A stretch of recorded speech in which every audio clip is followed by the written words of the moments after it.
Imagine this. You walk into a room full of strangers, and within minutes, people are drawn to you.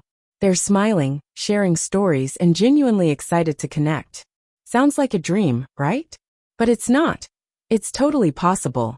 And the secret lies in the timeless wisdom of Dale Carnegie. His book, How to Win Friends and Influence People, has been changing lives for decades, and today, we're diving deep into his strategies to help you master the art of building relationships. Whether you're aiming for a promotion, growing your network, or just wanting to be the kind of person everyone loves, this is for you. Let's get started and unlock the tools to make you a magnet for success and happiness. First up, let's talk about Carnegie's golden rule. Don't criticize, condemn, or complain. This one's a game changer, because it's so easy to fall into the trap of pointing out what's wrong. But Carnegie knew criticism is like throwing a punch. It might feel good for a second, but it leaves everyone bruised. He shares the story of Abraham Lincoln, who learned this lesson the hard way. Early in his career, Lincoln loved writing sharp, critical letters to his opponents. Once, he mocked a rival so harshly it almost led to a duel. But Lincoln realized that tearing people down only built walls. He shifted to kindness and understanding, and that's what made him a legendary leader. Science backs this up. A 2013 study from the University of California, Berkeley, found that positive reinforcement strengthens relationships 30% more than negative feedback. When you focus on what someone does well, they're more likely to trust you and open up. Think about your own life. Maybe your coworker flubbed a presentation. Instead of saying, "That was a mess," try, "I loved your energy up there. Let's polish a few slides for next time." Or if your friend forgets to call, don't snap. You're always flaking. Say, "Hey, I miss chatting. Everything okay on your end?" These small shifts create a vibe of support, not judgment. Try it next time you're tempted to criticize. Ask yourself, how can I lift them up instead? You'll be amazed at how people respond. Now let's dive into Carnegie's second principle. Give honest and sincere appreciation. This is like sprinkling a little magic dust on your relationships. People crave recognition. It's human nature. Carnegie tells the story of Charles Schwab, a business titan who led U.S. Steel to massive success. Schwab's secret wasn't just his smarts. It was his knack for making people feel valued. He'd walk the factory floor, thanking workers by name for their efforts, even for small tasks like sweeping the floors. "I am hearty in my approbation and lavish in my praise," he said. His team wasn't just loyal, they were unstoppable. A 2016 Gallup study confirms this. Employees who get regular praise are 20% more productive and 21% less likely to quit. And this isn't just for work, it's for life. Imagine you're at a family dinner, and your cousin shares a new recipe. Don't just nod, say, "Wow, this dish is incredible, Sarah. Where'd you learn to cook like that?" Or if your teammate nails a project, don't think, "Nice job." Tell them, "Mike, your creativity made this project shine. Thank you." These moments of appreciation aren't just kind, they build bonds that last. But here's the catch, it has to be real. Carnegie warns against flattery, which is like a fake smile. It might fool someone for a second, but it fades fast. A 2018 study from the University of Texas found that insincere compliments actually reduce trust by 15%. So don't say, "You're the best boss ever," if you don't mean it. Instead, find something specific. Maybe your manager stayed late to help you. Say, "I really appreciate how you took time to guide me through that report. It made all the difference." That kind of honesty sticks like glue. Try this today. Find one person, a friend, coworker, or even a stranger, and give them a genuine compliment. Watch their face light up. It's like giving a gift that costs nothing, but means everything. All right, let's move to Carnegie's third principle. Arouse in the other person an eager want. This is about tapping into what motivates someone and making them excited to act. Carnegie shares the story of Edward L. Chalif, a man who needed a venue for a Boy Scout event. Instead of begging a hotel manager for a free space, Chalif did his research. He learned the manager prided himself on hosting prestigious events. So Chalif said, "Your hotel is the gold standard for community events. Hosting our Boy Scout event would show everyone your commitment to the kids. The manager, flattered and motivated, offered the space for free. Chalif didn't just ask for a favor. He made the manager want to say yes. This principle is pure gold in everyday life. Let's say you want your roommate to tidy up.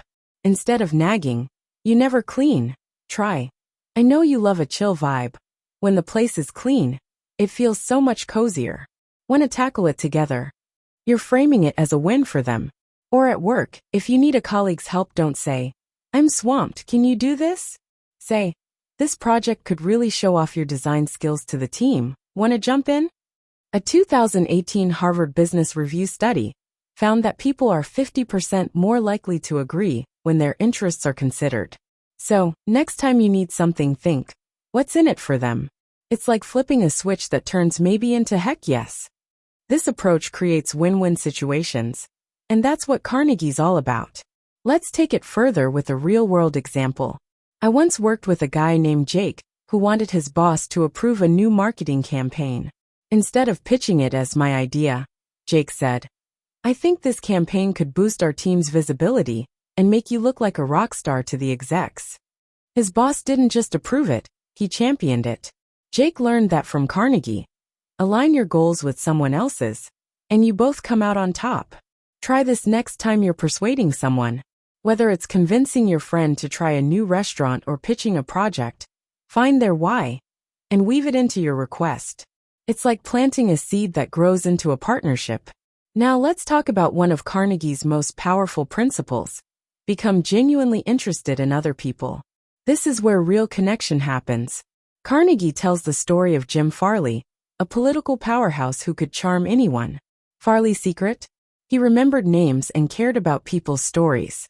He once wrote a letter to a woman he'd met briefly, asking about her son's progress in school. That small gesture turned her into a lifelong ally. Farley wasn't faking it, he was genuinely curious. This hits home for me because I've seen it work miracles. A while back, I met a woman named Emily at a conference. She seemed shy, so I asked about her job. Her eyes lit up as she talked about her work in environmental research. We ended up chatting for hours, and now we're close friends. All it took was asking a question and listening. Carnegie says, you can make more friends in 2 months by becoming interested in others than you can in 2 years by trying to get others interested in you. And he's so right. A 2012 University of Arizona study found that when people share about themselves, their brain's reward centers light up. They love it. So, how do you do this? Ask open-ended questions and really listen. If you're at a party, don't just talk about your new car. Ask someone, what's the coolest thing you've done this year? Or what's your go-to hobby these days? Then soak in their answer. If they mention their love for hiking, follow up. What's your favorite trail? Any epic views? These small moments make people feel seen. And don't just nod, show you're engaged. A 2019 study from the Journal of Social Psychology found that active listening, asking follow-ups and paraphrasing, builds trust 25% faster than passive listening. So next time you're chatting, put your phone down and focus. You'll be amazed at how quickly you connect. Let's keep the energy up with another Carnegie gem, smile. This one's so simple but so powerful. Carnegie calls a smile a messenger of goodwill. And he's not wrong. He shares the story of William B. Steinhardt, a department store clerk who decided to smile at every customer, even when he was exhausted. The result? Customers came back just to see him, and his sales soared. A smile says, I'm happy to see you, without saying a word. Science loves smiles too. A 2015 University of Kansas study found that smiling reduces stress hormones by 15% and makes you 20% more likable, even in tough situations. Think about it. When someone greets you with a warm smile, don't you instantly feel at ease? It's like a universal language. So make it a habit. Smile when you meet a coworker. Smile on a video call. Even if you're having a rough day, a smile can lift your mood and theirs. I tried this at a coffee shop recently. I smiled at the barista and said, thanks for the great coffee.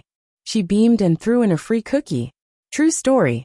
So tomorrow, smile at the first person you see, your neighbor, a stranger, anyone. It's like a tiny spark that can light up someone's day. Now, let's dive into a principle that's a total game changer for communication. Be a good listener. Encourage others to talk about themselves. Carnegie shares the story of Mrs. Leslie, who attended a dinner party and sat next to a man who seemed dull at first. Instead of zoning out, she asked about his travels and listened as he described his adventures in South America. By the end of the night, he called her the most fascinating person he'd ever met, even though she barely said a word. That's the power of listening. Listening isn't just staying quiet, it's showing you care. Carnegie says, to be interesting, be interested. A 2017 study from the Journal of Personality and Social Psychology found that active listening, nodding, asking questions, and summarizing builds stronger bonds than just talking. So next time someone's sharing a story, don't check your phone. If they're venting about a bad day, say, "That sounds tough. What happened next?" Or "How did you get through it?" These cues show you're all in. Here's a pro tip. Try the mirror and match technique. If someone's excited, match their energy with enthusiasm. If they're sharing something heavy, soften your tone. I used this with a client named Rachel who was stressed about a deadline. I listened, nodded, and said, "I can see why that's overwhelming. What's your next step?" She relaxed, and we built a great working relationship. Listening is like a superpower. Use it, and you'll stand out. Try this today. Have one conversation where you focus 100% on listening. No interrupting, no planning your response. Just listen. You'll be shocked at how much closer you feel to that person. Alright, let's tie it all together with Carnegie's final big principle. Make the other person feel important. And do it sincerely. This is about seeing people for who they are and lifting them up. Carnegie tells the story of Mr. Naffle, a postmaster who wanted to boost his team's morale. Instead of barking orders, he started recognizing each worker's efforts. He'd say, "John, your speed keeps us on track." Or, "Lisa, your smile makes this place brighter." His team didn't just work harder, they loved coming to work. This principle is about making people feel valued, and it's backed by science. A 2019 University of Oxford study found that feeling appreciated increases motivation by 30% and cuts burnout by 25%. So, make it your mission to spotlight others. If your friend lands a new job, don't just say nice. Say, "That's huge, Emma, you earned this." If your coworker stays late, tell them, "You're a lifesaver, Tom, thank you." These moments create a ripple effect. I once thanked a barista named Alex for his awesome service, and he later told me it made his whole week. One sentence, one smile, it's that easy. Let's make this practical with a challenge.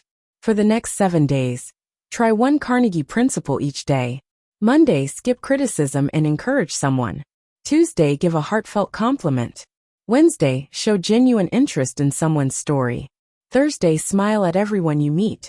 Friday, listen like your life depends on it. Saturday, make someone feel important. Sunday, tap into someone's motivation. Keep a journal of how people react.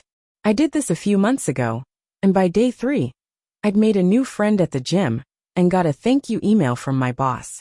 It's like a happiness experiment that pays off in connections. But why do Carnegie's ideas work so well? Because they're rooted in understanding people. In 2025, we're more connected than ever, text, social media, video calls. But real connection is rare. Carnegie reminds us that success isn't just about skills or money, it's about relationships. His principles helped Abraham Lincoln unite a nation, Charles Schwab build an empire, and Jim Farley win hearts. They've helped millions of everyday people like you and me build careers, friendships, and lives we love. Let's bring this home with a story from Carnegie's book that sums it all up. A man named George Dyke ran a struggling oil company. Instead of pushing his workers harder, he followed Carnegie's advice. He thanked them for their efforts, listened to their ideas, and made them feel valued. One day, he gave a small bonus to a worker who'd gone above and beyond. That worker, inspired, rallied the team to fix a major issue, saving the company thousands. Dyke's kindness didn't just boost morale, it saved his business. That's the power of Carnegie's approach. When you lift others up, they lift you up too. So, what's your next step? Start small. Pick one principle, maybe smiling more or asking better questions, and try it tomorrow. Notice how people light up. Notice how you feel. If you want to go deeper, grab How to Win Friends and Influence People. It's like a playbook for building the life you want, one conversation at a time. And don't stop there. Share these ideas with a friend, a coworker, or even a stranger. Imagine a world where everyone followed Carnegie's advice. More kindness, more connection, more joy. That's a world I want to live in, and it starts with us. Before we wrap up, let's talk about why this matters. Life can be tough, deadlines, stress, endless to-dos. But relationships, they're the glue that holds it all together. Carnegie's principles aren't just about winning friends. They're about winning at life. They're about being the person who walks into a room and makes everyone feel better. They're about building a legacy of kindness and success. So let's commit to this. Let's be the ones who listen, who smile, who make others feel important. Let's be the ones who change the game. Here's one last challenge. Today, reach out to someone you haven't talked to in a while. Send a text, make a call, or meet for coffee. Use one of Carnegie's principles. Maybe give them a compliment or ask about their life. See what happens.